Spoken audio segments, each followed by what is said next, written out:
Well, hello. Hello, everyone. Welcome. I'm so excited. I'm Pooki Lee. And for those of you who may not know me or may not have ever encountered one of my videos before, but something attracted you to this, I want to say welcome. I am sharing my 3 to 5 day long fast here on my YouTube channel. And this for me is day 2. And day 2, when you're fasting, when you're doing a long fast, can sometimes be the trickiest day. Really, the trickiest day. It's kind of like you've gone over 24 hours without eating a single shred of food. And your body's starting to have like these feelings like, it's kind of feeling a little hollow inside. I'm starting to feel like my digestive juice is starting to kind of like change. Ooh. And so new things are happening to my body as I have progressed into the second day. And so at this point in time, and since I have gone over 24 hours without eating, it's a pretty good clue that I am in ketosis, that I am actually releasing ketones and have moved from the sugar burning stage into the fat burning stage, which is what I want to say, right? Because when we first start our fast, the first thing that we're doing is we're consuming sugars within the bloodstream, right? And then also anything that we've just eaten. After we've done that, based on how long it is before we go and eat something, whatever that span of time is, the longer that it is, the more internal healing that can take place, because our body is the healer. Our body knows. Our body knows. I mean, just think about it. Like the cells on your nose, they know exactly where to be. They're right here, right? They're not over here on your ear. They're not on your lip, right? They're right here on your nose. They're intelligent. Your cells are really smart. Your body is really smart. So what I believe happens when we refrain from eating is that we hold space for our bodies to heal. And that's simply taking away the responsibility of having to digest food. Because it's a lot. Everything that we eat has to go down and be digested and has to go through our whole digestive system. And all of the things have to be delivered, like the protein and the fats and the carbohydrates and the sugars, and they all need to go somewhere. They all have to be managed when we're consuming food. However, when we stop doing that, we open up a window for the healing processes of our own body to become ignited, because it's like they're sitting in there and they go, wow, okay, so like right now my body's going like, okay, we haven't had any food for a while. I wonder what's happening. Well, since there's really nothing to do, because there's nothing to really process right now, let's go and begin to repair the systems in the body that need some attention. So then the body will direct itself to begin to repair those areas within you, right? Because it doesn't need to process food now. And it has the freedom and the ability to like, okay, look, all right, guys, since we don't have to be processing all this food, all the incoming cargo, we don't have to process it. Now we can go and we can take care of the structure. So we don't have to worry about that. So now we can go and we can support the structure. So where is the structure in the most need of support? What do we need to focus on first? And that's what happens in the healing process, is that the body begins to respond and sends all of its little cells, all of its little health warriors, because your body's job is to keep you healthy. That's its job. Your job is to provide the things that are needed for the body to be healthy. That's your job. So that's like everything that we're putting in here. So we have to pay attention to what our responsibility is to our body, right? Because we have to consciously be aware of what it is that we're putting in our body. And, we've kind of had a false sense of trust around, around, like I'll say in the United States, around the safety of our food. And I think that we're kind of beginning to realize that there hasn't been anyone really watching over what's been happening with our food source. And so, so that also creates a lot of complex problems. So what is the best thing to do in a situation like that? Well, definitely refraining from eating any of that stuff is going to be beneficial to you. And then when you find out the benefits of intermittent fasting, then you're like, wow, maybe this can be really helpful to me. So right now I'm doing a long fast, and that's where I will go a number of days without consuming any solid food. What my goal is my goal and the intention for me of this fast is to totally reset my immune system. Absolute reset, 100%. So what I'm doing is I'm taking away the responsibility of my body to have to process food, and I'm allowing it to go into a deep healing process. The longer that I go without eating, the deeper that healing process will be. So you may be wondering, well, how do you know when to stop?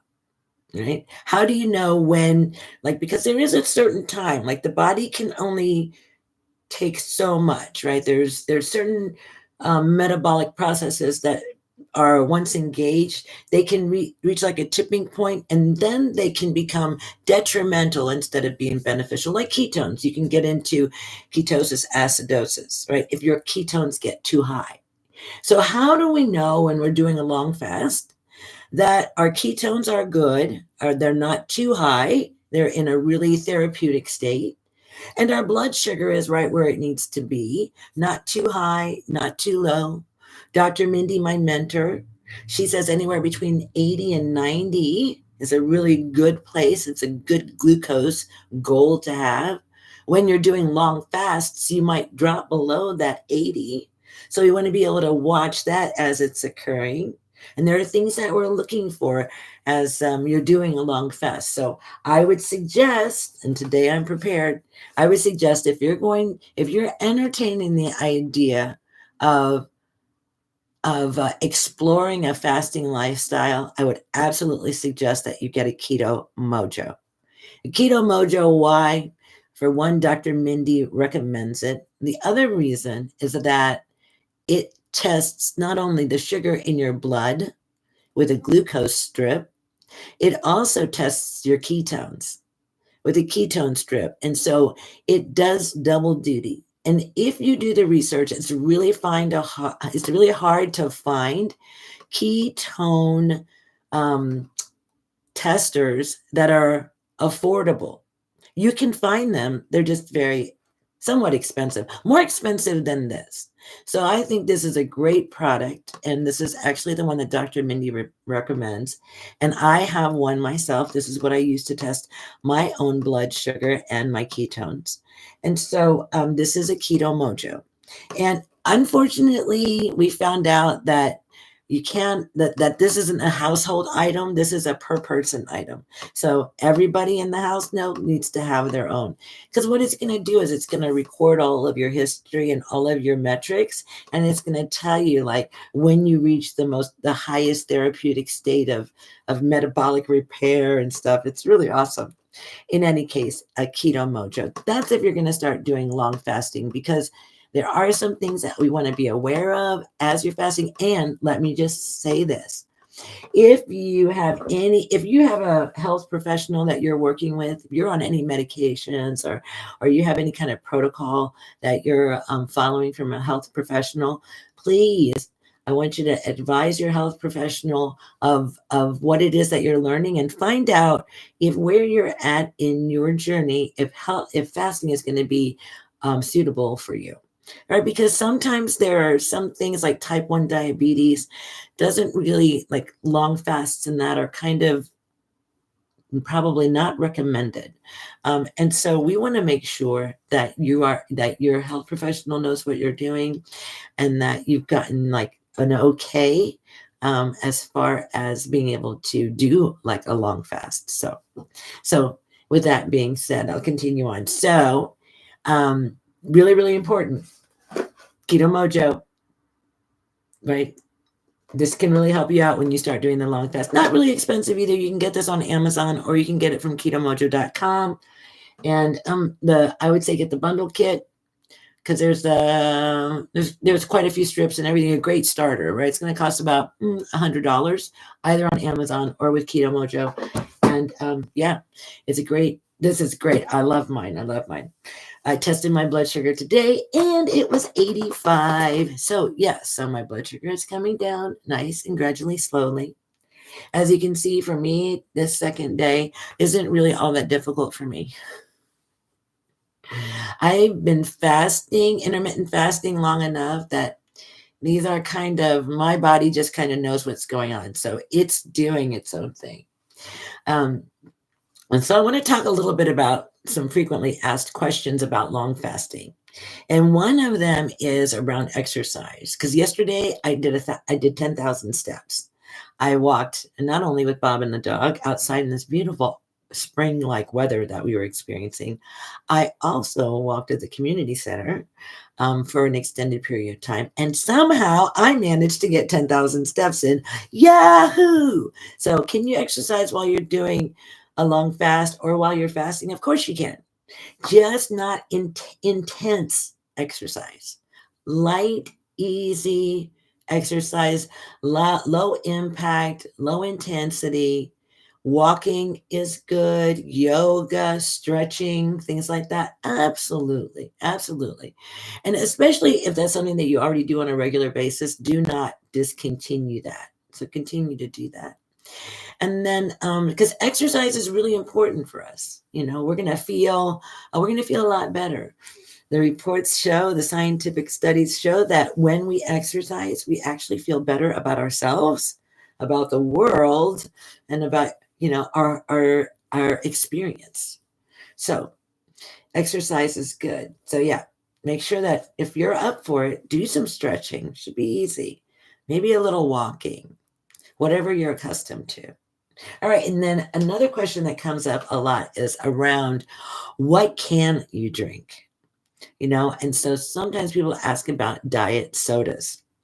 And actually, diet sodas there's no place for diet sodas or any kind of artificially sweetened beverage in your fasting window at all. Not at all. Sometimes these beverages have, not only are they high in what does she say here? They're high in artificial sweeteners. And even an artificial sweetener, even though it might not have any calories, it has a sweet profile. And that profile in and of itself is enough to possibly trigger you out of your fasting zone. Right. So no diet soda. Also, too, it's been noted in studies that have been done recently, and I wish I could point to them for you. However, if you go to Dr. Mindy, she'll definitely do it in her videos. But she talks about how there are obesogens in diet soda, and what that means is that there are particles inside of sodas, actually, that can interfere with your ability to uptake insulin. And so this can cause a real problem. And so stay away from anything that has any kind of artificial sweetener in it, anything that has any kind of sweet profile, even if it says 0 calories, and stick with, more like lemon water, herbal teas, black coffee you can have. You can also put, now that we're talking about black coffee, MCT oil. You can put this in, you can make your salad with this, right? You can squirt this on your salad. You can squirt this in your mouth. You can squirt this in your coffee. right? I've done all three of those, you know. Believe it or not, MCT oil is a great oil if you are fasting and you have like these cravings that start going off in your head, like you go, oh my gosh, I'm so hungry, I'm so hungry, I'm so hungry. Like I have to eat, I have to eat. If you take a tablespoon of MCT oil and put it in your coffee or put it in your mouth or put it on your salad, what that does is that MCT oil, there's something in it that triggers the brain, that signal that's going to the brain, and it turns that off. So all of a sudden your hunger gene is turned off, or your hunger, whatever it is that's calling, like telling you to eat, that you're hungry, whatever that is, this will turn it off. Good fats will turn that off. And so MCT oil is a good one. Something else that you can also do in a long fast is a half of an avocado. Right? If you're like just at that point where like, I can't take it anymore, you're like 2 days in and you're like, oh my God, I'm losing it. My head's hurting. I'm feeling like I got the flu, blah, blah, blah, blah. Eat half of an avocado.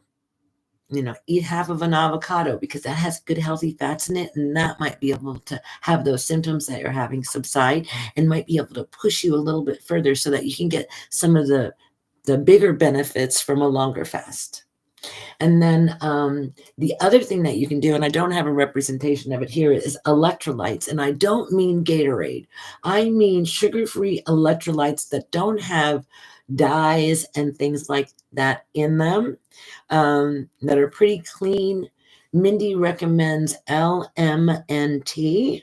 It's like a crystalline form, and you can pour these little single serving packets into your water bottle, and you can have electrolyte water. And if you're getting a headache or you feel a little woozy or something like that, sometimes that will help you in that. And so there are some things, if you're feeling like vertigo and kind of nauseous and whatnot, we definitely want you to abandon the fast, right? If there's certain things that we're looking for, so that it's also important that if you're doing a longer fast, that you do yourself the due diligence of understanding how the body's potentials of how the body can respond and what you've got to be looking for.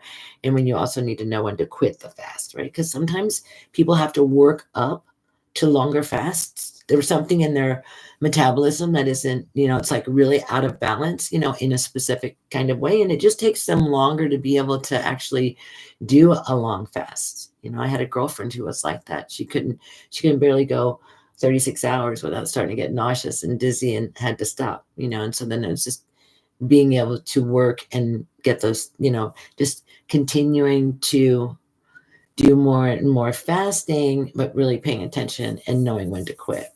She's now able to do her longer fast because she just kept on going up to that line there to where she could finally move that forward so she could start to really feel intense healing inside of her body. All right. And let me see. I want to say number 3. Oh yeah, I already did this. Can I drink coffee or tea? Yes. Mindy says, make sure that it's organic and mold-free. Mold-free. It's a challenge to find it. I was actually getting some coffee delivered to me because I like decaf and I like organic, and I was having it delivered to my home. I don't want to share that company with you until I actually verify whether or not it is organic and decaffeinated, but I want to make sure that it's mold-free before I share that link with you.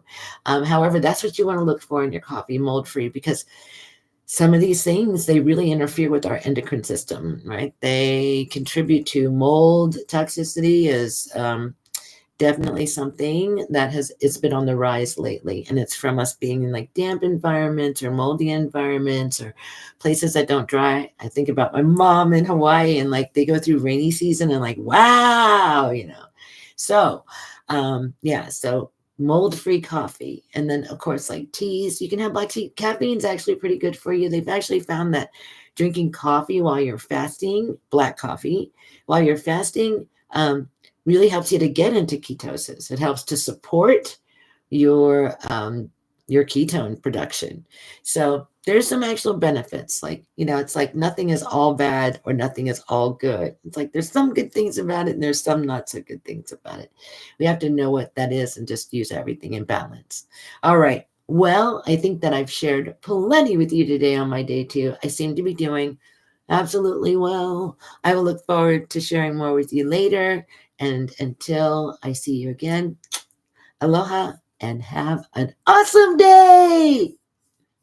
Aloha for now.